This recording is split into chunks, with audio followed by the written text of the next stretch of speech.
এটিএমৰ পৰা ধন উলিয়াওঁতে সাৱধান হওক। এটিএমৰ ভিতৰত ৰৈ থাকিব পাৰে প্ৰবঞ্চক। পুৰুষৰ সমান্তৰাল হৈ এইবাৰ মহিলায়ো মেলিছে প্ৰবঞ্চনাৰ জাল। হয়, এটিএম কাৰ্ড এক্সচেঞ্জ কৰাৰ প্ৰবঞ্চনাৰ অভিযুক্ত এগৰাকী মহিলাক মৰিগাঁও আৰক্ষীয়ে আটক কৰিছে। মৰিগাঁও আৰক্ষীৰ জালত পৰা মহিলাগৰাকীৰ নাম কুলসুমা খাতুন। ধৃত মহিলাগৰাকীৰ ঘৰ মৈৰাবাৰীৰ তাঁতিকটাৰ শিঙিমাৰী গাঁৱত বুলি জানিব পৰা গৈছে। এই মহিলাগৰাকীয়ে কালি জিলাখনৰ এজাৰবৰী গাঁৱৰ এজন লোকক মৰিগাঁও চহৰৰ মাজমজিয়াত থকা SBIৰ এটিএমৰ পৰা ধন উঠাই দিয়াৰ চলেৰে এটিএম কাৰ্ডখন এক্সচেঞ্জ কৰি লৈছিল। এই সমগ্ৰ দৃশ্য বন্দী হৈ ৰৈছিল এটিএমটোত থকা CC কেমেৰাত। কি কৰিছিল এই মহিলাগৰাকীয়ে শুনক ভুক্তভোগীৰ মুখে। নাম শ্ৰী সঞ্জীৱ বিশ্বাস। মই কাইলৈ SBI বেংকটো যে আছে আমাৰ মৰিগাঁও মেইন ব্ৰাঞ্চত গৈছিলোঁ। এজন মহিলা ভিতৰতে আছিলে। এটিএমত হয়, এটিএমতে আছিলে। আমি যোৱা আগতে আছিলে মহিলাজনে। তাৰপিছত ভিতৰলৈ নি মাতিছে যে ভাইটি আহা। তাৰপিছত সুধিছে তুমি কি কৰিবা? মই কৈছোঁ এটিএম কাৰ্ডৰ পিনটো বনাম। তাৰপিছত তেখেতে ক'লে যে ময়ে বনাই দি আছোঁ, দিয়া এটিএম কাৰ্ডটো দিয়া। তাৰপিছত লৈ পিনে পিনটো চেঞ্জ কৰি দিলে। তাৰপিছত 10,000 টকা এটা ওলাই দিছে। তাৰপিছত পইচাটো যেতিয়া মই মোৰ এটিএমৰ পৰা 10,000 টকা উঠাইছে মোক দিলে। তাৰপিছত এটিএমটো সি হাতত লৈ পিনে নেক্সট এটা আছিলে হাতত, সেইটো মোক দিলে। আৰু মোৰটো লৈ পিনে মোক কৈছে যে ভাইটি তোমাৰ ইয়াত এতিয়া পইচা নুঠিব আৰু 10,000 টকা এটা আছিলে। তাৰপিছত মোক কৈছে তুমি যোৱাগৈ এতিয়া কালি আহিবা। সি কৈ পিনে আধা ৰাস্তাত গৈ পাইছোঁ, তেতিয়াই চাইছোঁ যে মোবাইলত মেছেজ আহি আছে 10,000কৈ 3বাৰ আহিছে মেছেজ। আমাৰ দাদা এটা আছিলে, তাক ক'লোঁ যে পইচা উঠাই আছে মহিলাগৰাকীয়ে 2 নম্বৰ গৈছে নেকি। এটিএমটো ওলাই পিনে চাইছোঁ যে বেলেগ এটিএম, বেলেগ নামৰ। লগে লগে আহি পিনে ছাৰক জনালোঁ, ক'লোঁ যে এনেকৈ তেনেকৈ হৈছে। তাৰপিছত ছাৰে গৈছিলে সেইফালে, বিচাৰিছোঁ মহিলাগৰাকী নাপালোঁ।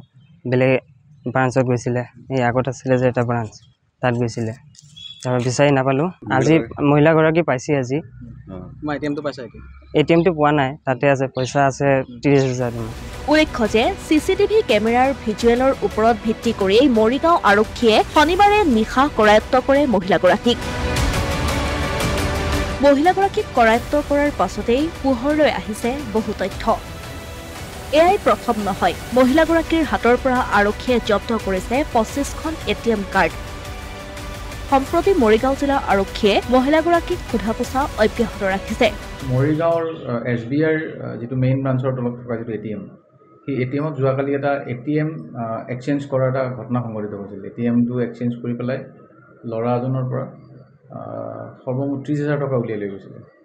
আৰু এই গোটেই কথাখিনি আমাৰ ওচৰত ৰিপৰ্ট হোৱাৰ লগে লগে আমাৰ মৰিগাঁও পুলিচৰ টিমে গৈ পেলাই গোটেই ভিডিঅ' ফুটেজখিনি কালেক্ট কৰিলে। আৰু আমি টেকন'লজি আমি ইউজ কৰিলোঁ। তাত সেই সময়ত কোন আছিল, কি আছিল, বিভিন্ন ধৰণৰ হিউমেন ইণ্টেলিজেঞ্চ ইউজ কৰিলোঁ। কৰি পেলাই আমি চব আইডেণ্টিফাই কৰি তাত থকা মানুহৰ উপস্থিতি এইবিলাক চব চাই মেলি তো আমি কুলসুমা বেগম নামৰ এগৰাকী মহিলা মৈৰাবাৰীৰ তাঁতিকটাৰ, আমি সেই মহিলাগৰাকীক আমি এপ্ৰিহেণ্ড কৰোঁ। আৰু মহিলাগৰাকীক এপ্ৰিহেণ্ড কৰাৰ পিছত তেওঁৰ হাতৰ পৰা আমি 24খন এটিএম কাৰ্ড, বিভিন্ন মানুহৰ 24খন এটিএম কাৰ্ড পালোঁ। আৰু যিগৰাকী ইয়াত ভিক্টিম আছিল, যাৰ পৰা পইচা উলিয়াইছিল সঞ্জীৱ বিশ্বাস, এই সঞ্জীৱ বিশ্বাসৰো আমি এটিএম কাৰ্ডখন তেওঁৰ হেফাজতত পাওঁ। আৰু তাৰ লগে লগে 28,400 টকা আমাৰ ৰিকভাৰী হয়। তো 30,000 টকা উলিয়াইছিলে, 28,400 টকা আমি পালোঁ।